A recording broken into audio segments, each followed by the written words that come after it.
Welcome to the Bitcoin Infinity Academy, brought to you by the Plan B Network and Bitbox. This is our course on my second book, Bitcoin Independence Reimagined from 2020. And I'm Knut. I'm here as always with Luke DeWolf. Good morning, Luke. How are you today? Good morning, Knut. I'm doing great. We are covering poverty and prosperity. Should be an interesting one. A little bit shorter, but a few of the chapters in this book are just slightly shorter. Never a bad thing to just have a little bit of a thought nugget discussion, though. No, more discussion time for us, I guess. Absolutely. And so before we dive in, just a reminder that the best way to get involved with the Academy is to go to our Geyser page, geyser.fund/project/infinity. And you can get all the details about how you can get involved with the Academy, including joining our private discussion groups where we go over all of the details of the course. And of course, you can join the live streams and watch while we do the recordings live. There's usually some funny outtakes. So, shall we dive in, Knut? Absolutely. Please read the chapter for me. I shall do so. Poverty and prosperity. The gaps are increasing. How many times have you heard this rhetoric? Whether it's the wealth gap between countries or the pay gap between the genders, the gap itself is always marketed as a vile thing and a societal problem that needs to be solved. We are led to believe that wealth cannot be acquired by any other means than by exploiting the poor in one way or another. The Uncle Scrooges of the 1% are somehow leeching off of the lifeblood of the less fortunate, using them for their evil capitalistic schemes. This rhetoric is completely backward, though, and merely serves as a tool for the real elite to keep all of us ducks in line. First of all, economics is not a zero-sum game. John, the fisherman, can sell fish to Bob, the builder, and Bob can build John a fishing rod in order for him to increase his daily catch. By doing this, John can lower the price of fish, which is a net good, pun intended, for everyone in the economy, except the fish. In an economy with perfectly sound money, in other words, money with a fixed supply, the value of the medium of exchange used in the economy doesn't go down but up, making everyone in that economy wealthier as the economy grows. We are so used to operating under inflationary currencies that only a select few of us have experienced this, though. Of course, we've all seen the prices of goods that have had exponentially decreasing production costs, such as electronics and computing power, go down. But in a sound money economy, all prices go down as overall productivity rises. If the amount of money is stable, while the amount of goods we can produce increases, it will necessarily take less money to buy more goods. All right, a fair bit to unpack there. What do you think, Knut? Yeah, it's the pay. First of all, the pay gap between the genders. I wonder if I included all 18 genders here when I wrote this. And if there are no genders, then there can be no pay gap, right? Because we're all the same flock. Anyway, jokes aside, this is all, the nature of the free market is deflationary, as Jeff says. It's all about that. In a functioning free market, in actual capitalism, which is something we've never tried as humans, where we cannot inflate the money supply, the result of that is that all prices go down over time. And due to the simple fact that if humans practice doing things, they get better at it. That's how we phrased it in Clown World, if I remember correctly. And this is one of those chapters in the earlier books that are sort of a seed for something more fleshed out coming in a later book. And it's also a TLDR on the price of tomorrow, I'd say, the beginning of this. It's simple and it's obvious once you see it. Yet most people have never thought about this. They think rising prices or stable prices is a good thing, when it's actually not. They should be falling. Yeah, the deflationary stuff is definitely counterintuitive, of course, as we've said time and again. But it for sure ties into the gaps that we're talking about too. And I mean, I think the next paragraph or two will be a little more instructive as to what we're actually getting at here. But yeah, I for sure think that the discussion about the gaps is an interesting one. And it's one of those things that kind of seems like it's against, so to say, fairness, but it's actually the most fair thing in the world for there to be these sorts of gaps. Yeah. I mean, the gaps are a result of a functioning free market. More productive people get wealthier faster, and thus the gaps are increasing. And the very notion that they shouldn't is all backwards. They have to increase. That means it works. The only way to make them not increase is negative behavior, to taking people's stuff and being mean and evil. And I get into that in later paragraphs here, so maybe we should read on. Sounds good. Reading on. Historically, only two phenomena have been able to actually decrease the wealth gap between people: natural disasters and war. It is unclear which of the two categories socialist policies, interventionism, and central banking fall under. In a well-oiled economy, wealth gaps will increase naturally, since more productive people will always accumulate wealth at a higher pace than less productive ones. This phenomenon is a good thing and of benefit to everyone, because in order to monetize his productivity, man needs to serve other people's needs. Every capitalist is a slave to his customers' wants and needs.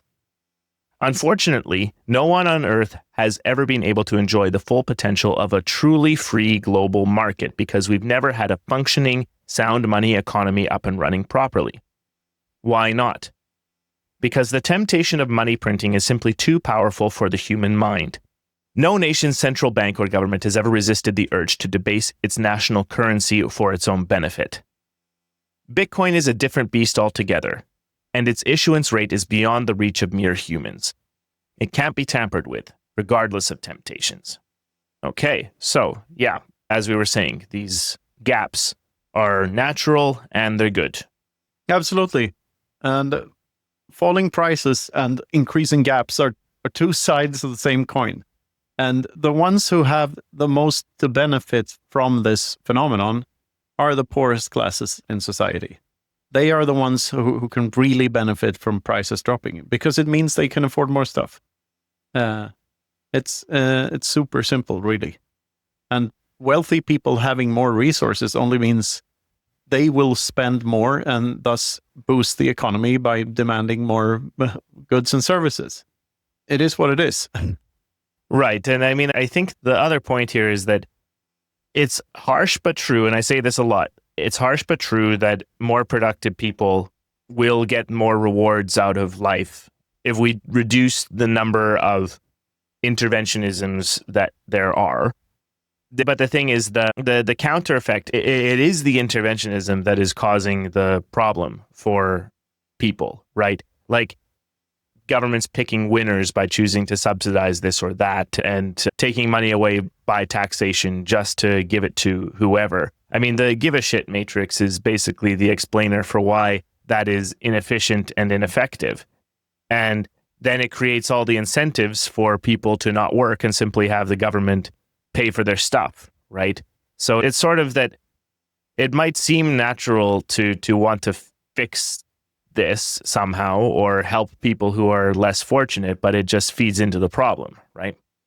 Yeah, and also this zero-sum game thing, I think that plays in a lot to this, because in a fiat economy, it's almost inevitable that you have to screw some people over in order to get ahead of the curve and actually make money faster than everyone else. So like, that is the thing. We've lived in that for so long that we think it's natural, that it's the fang and claw thing. If you fight it out instead of trading, you have a winner and a loser. If you trade, it's both parties will have to think that they have something to gain from the interaction. So it's a net positive for both parties. And this is what separates the free market interactions and voluntary interactions from involuntary one involving aggression. And yeah, as I said, the fact that we've had so many involuntary ones and that involuntarism is baked into everything the state touches, VAT, taxes, whatever, that means that it's not necessarily a win-win for both parties. And this is what we're trying to get away from. Totally agree. Shall we continue the discussion? Sure. All right, continuing. In a sound money economy, and arguably in any economy, you can't fight poverty by fighting prosperity. In a sound money economy, everyone profits from economic growth. The road out of poverty inevitably leads to more and more prosperity. To set a limit to this or to interfere with the process will hinder a person from becoming wealthy, but it will, at the same time, hinder his potential customers from acquiring the tools they need to lift themselves out of poverty. In a truly free market, sound money economy, wealth taxes are a net loss to everyone. The costlier a monetary good is to produce, the cheaper everything else becomes compared to it, and vice versa. The cheaper the money, the costlier everything else. As time goes by, Bitcoin becomes costlier and costlier to mine. It looks like Bitcoin will hold this property forever, since the last coin will be mined around the year 2140. After that, minting new Bitcoin will be close to infinitely expensive. This means that everyone who holds any Bitcoin will always profit whenever the Bitcoin economy grows, just as everyone loses from holding fiat money. All right, some fairly important points here, the Bitcoin of it all. Yeah, and there's a couple of sentences that Jeff Booth later on rephrased in The Price of Tomorrow. One of those wonderful catchphrases, scarcity in or abundance in money, scarcity in everything else, scarcity in money, abundance in everything else.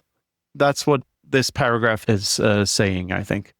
Yeah, and well, one of the points that I actually quite like that is related to the Jeff Booth thesis and all this is that there is actually no such thing as economic growth if you fix the denominator.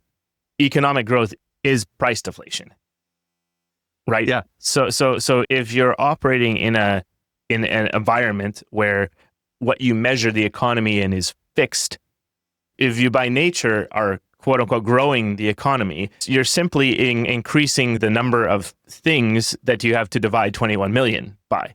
So the economic growth can equally just be measured as price deflation in that regard. So we supposedly have all this economic growth happening, but prices are going up. And I think that's just one of the light bulb moments for me anyway. Yeah, absolutely. GDP is such a vulgar metric that they include, weapons and weapons of war and medicine and stuff in when they calculate GDP. It's not at all measuring how well individuals are doing in that country, and you can't measure economic things. It's impossible. Especially if you're using a fucked up denominator that cannot measure anything in the first place. But as you say, GDP would be completely steady on a Bitcoin standard because you can't, the number doesn't change. That's why number goes up, because number doesn't change. Purchasing power is the thing that goes up, not number. And there's number no goes way down, actually. Yeah, exactly. Number goes down with lost coins and stuff, especially. But it's sort of like with so many other things, Bitcoin is just shining a light on how obvious things really are and how complicated we made them. And this is one of those things. Like, why are we measuring at all? Couldn't we just let prices fall and just enjoy everything getting better for everyone? Why do we need a measurement? The only reason is so that one country can compare itself to another country, and they shouldn't exist in the first place. Everything the state says is a lie, and everything it owns is stolen. It's super true. I mean, I'll devil's advocate just one point there. The idea of the measurement, there is value in that so that people can make their own informed decisions, right? Like if you want to say which country is better than another on this or that metric, GDP per capita is not terrible. In a fixed point in time, the trends might be screwed up for the reasons we've discussed. And similarly, if you're measuring like productivity of some kind, how much output a country produces of a certain good is worth measuring. But as we say, with the denominator is broken and they're trying to measure things in the economy itself growing, like again, how does the economy growing make any sense at all? It's only growing in the monetary units, and there being more monetary units. How does the economy grow otherwise? It's just so weird. I don't get it. Yeah, I guess the idea is to have the money expand at roughly the same pace as everything else, but which is like impossible to actually pull off. But as you say, like information itself is never bad to have. It's just that you need to be aware of what the information actually is and what it actually measures when you're doing your economic assessment of whether you should move to another country or not. So of course, you can have some use for the GDP number. You should just be aware what it is and how the basket of goods changes over time when measuring inflation and such. Like those numbers are also completely skewed and don't include high value assets such as fine art or real estate.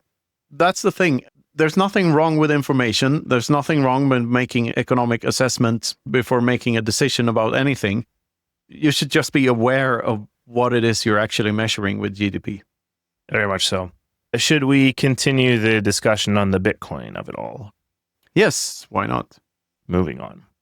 Some claim that Bitcoin was designed for black markets and that without state control, money laundering and other economic crimes will be harder to fight against in an economy without government oversight. From an Austrian economics perspective, this is absurd and just another proof of how effective the brainwashing machine of the interventionists has been. To a libertarian, there is no such thing as a black market, since markets aren't intrinsically good or bad, and there's nothing morally wrong in trading one item for another. In well-oiled, functioning liberal democracies, the necessity for black markets is somewhat limited. But the black markets of Venezuela, Zimbabwe, or Cuba tell a different story. White markets might keep so-called dangerous goods off the streets, but they reinforce the status quo, let cartels have things their way, and form monopolies. We are yet to see the final result of the last century's worldwide interventionist policies, but while we wait, there's only one type of tamper-proof way to transact peer-to-peer besides barter. That ought to mean something. Yeah, so money laundering is good, is the TLDR here. Yeah, I guess. So why do people choose the white market above the black market? Why do people voluntarily pay the taxes, even when they have a choice to accept cash and just not tell the government about some stuff?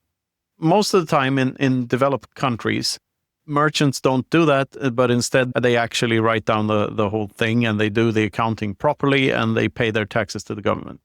And if you really think about why, because they would have preferred not paying that thing. That is obvious, like more money for them. It's because of the risk involved, because the risk is so high because the punishments for not paying taxes can be very costly. Avoiding paying taxes can be very costly. So you're putting yourself at risk each time you do a black market transaction, especially if you're a small company that is under scrutiny, like that's being watched by Big Brother. And the merchant won't tell you that this is the reason because he can't. And this prevails throughout society. People say that, oh, no, I pay my taxes. I'm proud to pay my taxes.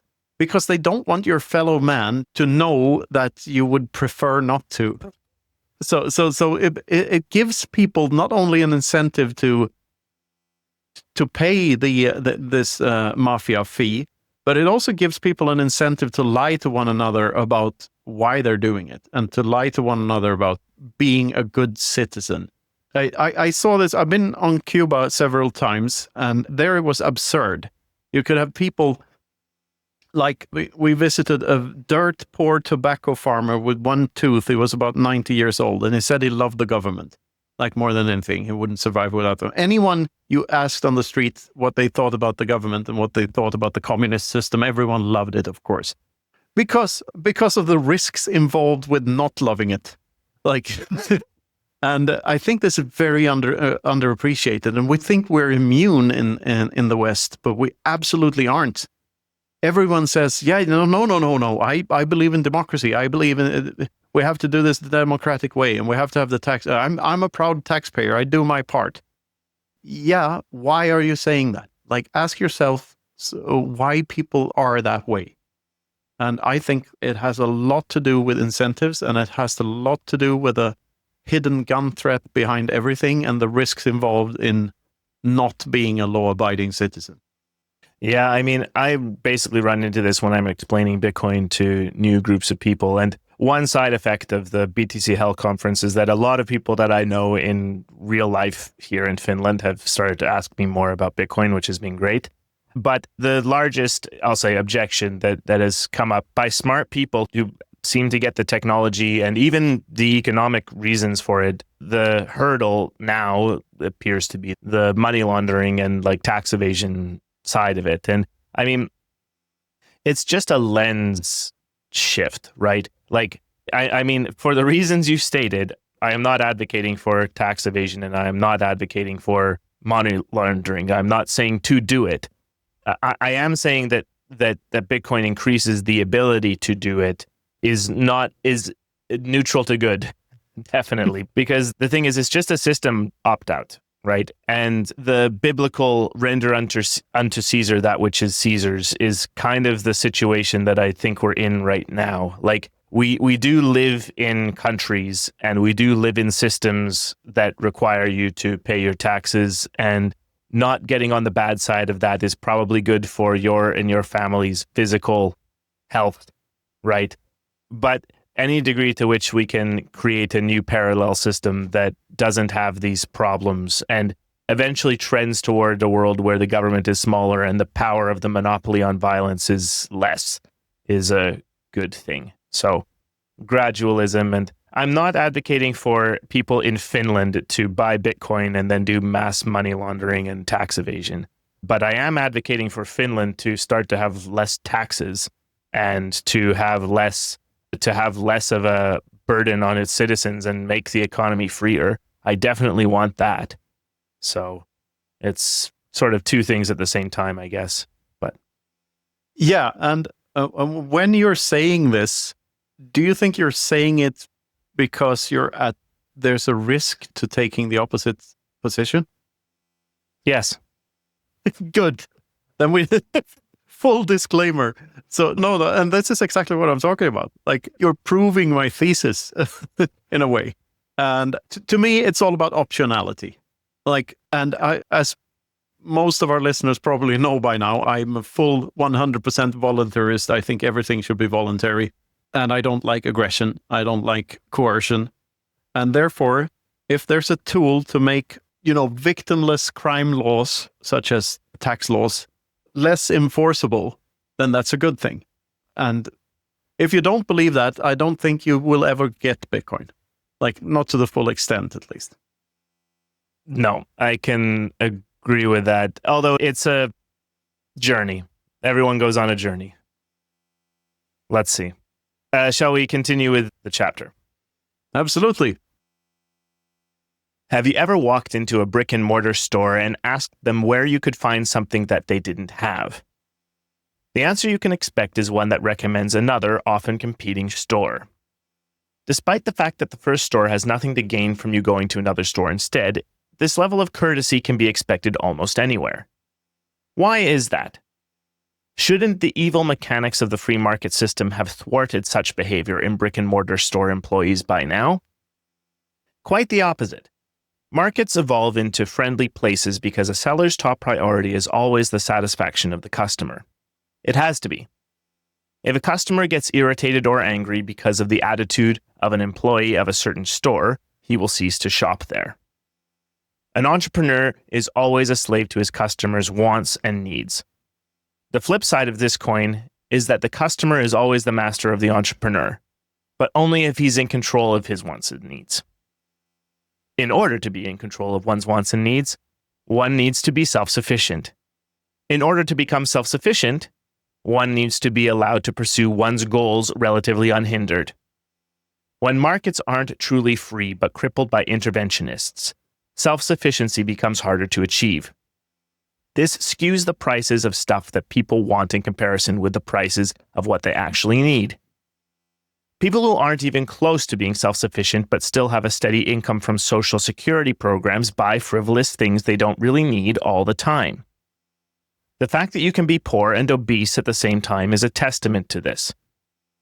That combination was unthinkable everywhere in the world a mere 100 years ago. The entrepreneurs won't complain, though. Whether or not their customers are really acting in their own long-term best interest or not matters little to them. This is a feature, not a bug in the free market system. And it does work, but only if the customer realizes that how they ought to allocate their resources is their problem, and theirs alone. A semi-free market, distorted by interventionism, can never reach its full potential because of these effects. Yes, very good. Yeah. First of all, I wonder where the expression brick and mortar comes from. Do you know? I don't. No, me neither. It's just a funny expression to me, a brick and mortar store. Okay, I mean, I think it just literally refers to that it's the physical building as opposed to online. Yeah, probably. Yeah, and I love this first example here that you're well treated, even well treated to merchants point you to alternative products that they don't have anything to gain from, seemingly don't have anything to gain from doing. Like instead of telling you that, no, you shouldn't shop there, they're all assholes, you should shop at my store, they usually recommend the other store. Because of this wonderful free market phenomenon, that's better for them, because no one likes a shit talker. No one likes someone who talks down other things. Like you ought to be friendly and is accommodating to your customers, and that's more important. So it's a very beautiful effect, I think, if we're talking about the first paragraph here first. So yeah, what are your thoughts on this paragraph, Luke?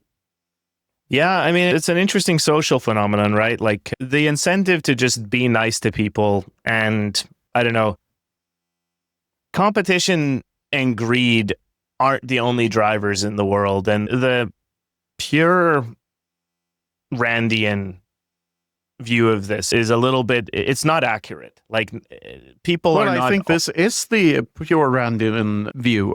Sorry for interrupting here, but this is... what I'm trying to explain here is that this is a phenomenon of greed. Like the entrepreneur has an actual economic incentive to recommend the competing product because it's more valuable to them to seem as the good guy than to actually sell the product. Yeah. I think I agree with you. It's a thing of nuance, right? Like what is usually described as like pure greed is not what it is in real life. Like everyone can be acting in their own economic self-interests and also not be assholes, basically. And that's mediated by culture. And this, of course, is one of the things that I enjoy, the way culture keeps guardrails on itself. And I was actually reading today, coincidentally enough, the difference between kind of a purely voluntarist society and what Hoppe kind of advocates for, which is like free cities that are allowed to discriminate against people they don't want there. And I think that's actually the kind of system that is perfect. It's perfectly fine. It's perfectly fine to say you are not acting the way that the rest of us people want to act, and so you don't get to live here. Well, once again, I think that is a total 100% voluntarist system. Exactly. Because if you own the property, you get to dictate the rules. That's sort of it. And you can live here in my city or our city that we own together, but only if you're willing to pay the fees for water, electricity, and so on. It's like the Ancapistan to me is not just pure hippie anarchy. It's rather the opposite. It's privately owned stuff and a lot of discrimination. I don't know why discrimination is viewed as a negative word. To me, discrimination is crucial. It's the essence of property rights. I ought to be allowed to discriminate between who gets access to my house or not, and who gets to get into my nightclub, and who gets to say what on my social media platform, and even who I choose to sell stuff to. Like there was a big debate in San Francisco a while ago when a gay couple ordered a wedding cake where, two men on top, and the baker was a devout religious person or something, and he refused to bake the cake. And there's a big debate about that. And no, we live in a free country, we should be able to order the cake. Well, this is backwards. Like the merchant should be free to sell whatever he wants to whoever wants to buy it, and what he could have done is said, okay, I'll bake you the cake, but the price will be this, and just increase the price. That's how the market's supposed to function. Everything's subjective, and there's nothing wrong with that. Like, discrimination is crucial for property rights to be an actual thing. Like, yeah, there's that. No, totally agree with it. And I mean, the funny thing with the kind of all these DEI initiatives being excised out of companies now, and I believe truly rightly, they don't do a thing of good. I mean, the only thing that's directionally any good about the intention behind the DEI thing is that just don't be a dick to people in the workplace or in general. That's pretty good. But the thing is, companies make a discriminatory decision every time they hire someone because they're discriminating against all of the other people who they didn't hire. And if they just simply pick the person that they believe is best for the job, and everyone does that, then we'll see who wins, right? And if you have your company that really only wants to hire people who tick as many diversity boxes as possible, put that up against the company that hires the people that they believe is the best at doing the job and see who wins. Yeah, and as you say, like, just don't be a dick to people is a good intention.